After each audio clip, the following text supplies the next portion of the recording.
Alam mo, dapat maintindihan mo, ano ba yung pwedeng gawin ng pera sa akin? Ganito po yan.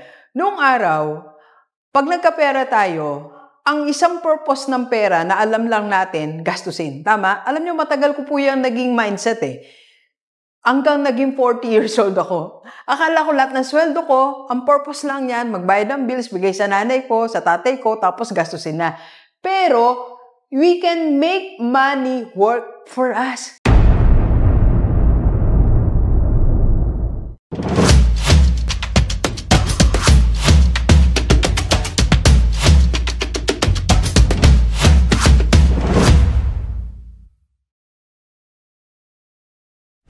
Gilivers, ganito, pag-usapan natin kung gaano ka-challenging ang future natin or ang buhay natin. Ibig sabihin ng challenging, kung gaano kahirap, kung gaano yung struggle na pinagdadaanan natin. Minsan, sobrang dami na natin ng utang, ang dami naniningil sa atin, wala tayong naiipon, yung monthly bills natin, kababayad mo lang, magbabayad na naman, halos utangin na lang natin pambayad ng bills natin. So, hirap na hirap ang situation natin. Tama po ba? Di ba? So, lahat ng mga nakaka-relate, pwede kayo mag-comment dyan na relate do. So, nakaka-relate tayo sa ganun situation. Ano pa ba ang good news sa buhay natin? Sa dami ng financial struggles natin, meron pa bang good news? Di ba, minsan na yung tanong natin meron pa bang something good that will happen to me? Meron pa nga ba? So, ayan pag-usapan natin. Kasi, the good news is, we can still control your future. Alam mo ba na kahit sobrang hirap ng sitwasyon mo ngayon, kahit OFW ka, empleyado ka dito, negosyante ka dito na hindi kumikita, sobrang hirap ng buhay na pinagdadaanan mo ngayon, meron pang good news. Yes, there is good news in every difficult situation. So, ano po ba ang good news, Doc? Ito, pag-usapan natin.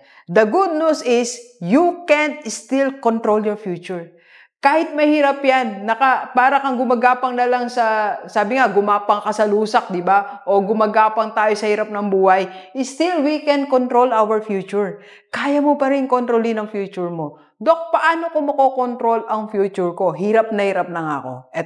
Ito ang i-discuss natin. Alright? So first, ang future natin, sa totoo lang, nasa kamay pa rin natin. Sa totoo lang, nasa kamay pa rin natin ang future natin. Yung good news, nasa kamay mo pa rin. May hawak ka pa rin good news. Kahit gaano kahirap pinagdadaanan natin. Okay? So, ano ba yung mga future na nasa kamay natin ngayon? First, kasi kaya mong mag-create ng money. Sa totoo lang po, lahat ng mga nanonood dito sa aking videos, kaya mong mag-create ng money. Kaya mo nga maging vlogger di ba? Hindi mo na kailangan ng mga mamahaling equipments. Your cellphone, lahat tayo may cellphone, kaya mong mag-vlog, di ba? Kaya mong ipakita your situation, or kung meron kang natatagong skill, kaya mong i-share, kaya mo nga mag-vlog, di ba? And that will give you money. Ang sinasabi ko po, kaya nating mag-create ng pera. Kahit nga hindi tayo nakatapos ng college Kahit hindi ka nakatapos ng college, kaya mo mag-create ng money. Alam nyo, dito po sa ating community, ang dami ko po ditong leaders that they are doing IMG business na hindi sila college graduate. So, college or hindi ka college graduate, you can make money. Pag kaya mo mag-create ng money, nasa kamay mo ang future.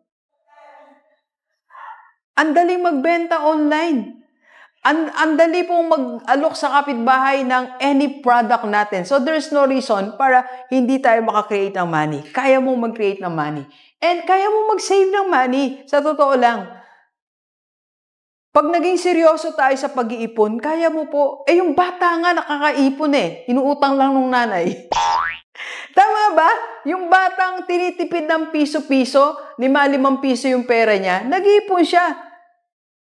Kaya lang, mga magulang naman, paalala lang naman ni Rockstar. Sa mga anak nyo nag-iipon, pag naman naipon ng anak nyo, huwag nyo namang inuutang. Kasi nadadala yung bata, commercial lang po ito nadadala siya mag-ipon kasi utangin lang ng nanay ko, utangin lang ng tatay ko So, hindi na siya mag-iipon. Sinisira natin yung momentum ng bata. Pag nag-ipon yung anak mo, wag mong uutangin. Wag mong lalamangan na kunwari utangin mo, it's a prank, hindi naman pala babayaran, di ba? Okay? So, you can save money. Kaya natin mag-save ng money. We can accumulate money. Kaya natin mag-accumulate ng money. Pwede nga tayong magkaroon ng 2 sources of income kung empleyado ka. Ang laki ng opportunity po natin. And of course, we can protect our money. Okay? So, be your own money manager. You just have to understand how money works. Alam mo, dapat maintindihan mo, ano ba yung pwedeng gawin ng pera sa akin? Ganito po yan. Noong araw, pag nagkapera tayo, ang isang purpose ng pera na alam lang natin, gastusin. Tama? Alam nyo, matagal ko po yung naging mindset eh. Hanggang naging 40 years old ako. Akala ko lahat ng sweldo ko, ang purpose lang yan, magbayad ng bills, bigay sa nanay ko, sa tatay ko, tapos gastusin na. Pero, we can make money work for us. Yung pera mo, pwede kanya pa niyang bigyan ng pera. Kaya ka pang bigyan ng pera mo. Kung alam mo lang how money works and be your own money manager. Dok, paano ko po gagawin? Sa next natin yan ha. Next lesson po natin ang X-curve. Okay? Pero dito muna tayo. Okay? So, kaya kailangan makita natin paano ba nagwo-work ang pera para sa akin. Meron po ako sa inyong papakita kung paano tayo mag-earn out of our money. Okay, so eto papakita ko po sa inyo how money works. Para masabi natin, you can still control your future. Okay? Pero bago yan, kape muna tayo. Kape po.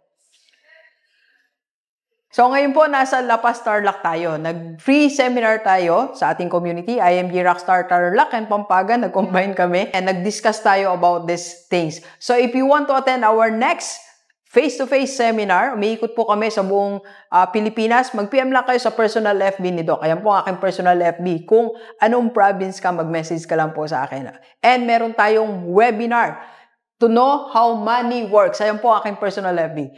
Ito po tingnan natin how money works for you. Para maintindihan natin na ang pera mo din nagtatrabaho para sa iyo. Okay?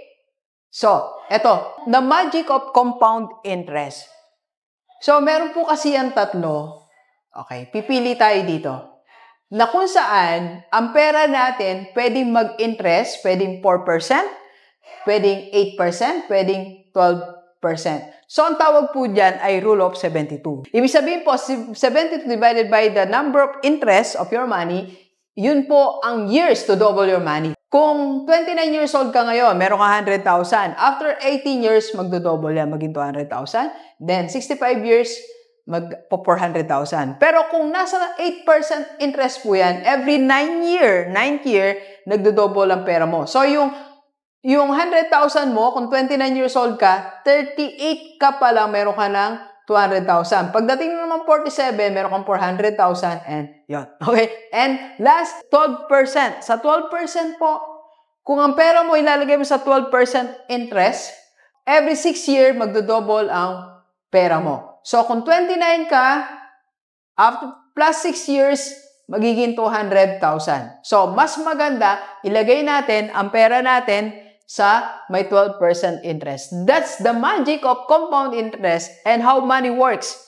Kaya napakalaga po nang naiintindihan natin paano ba dumadami yung pera ko. Okay? So, balik tayo sa ating topic, G-Leavers.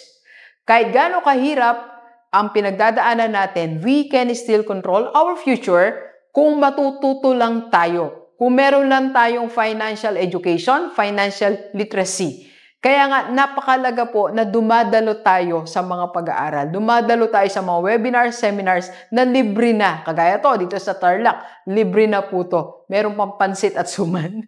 So, message lang kayo sa personal FB ko para assist namin kayo. Okay? Maraming salamat. You can still control the future. Let's go, let's go! Kape po tayo. Kape po.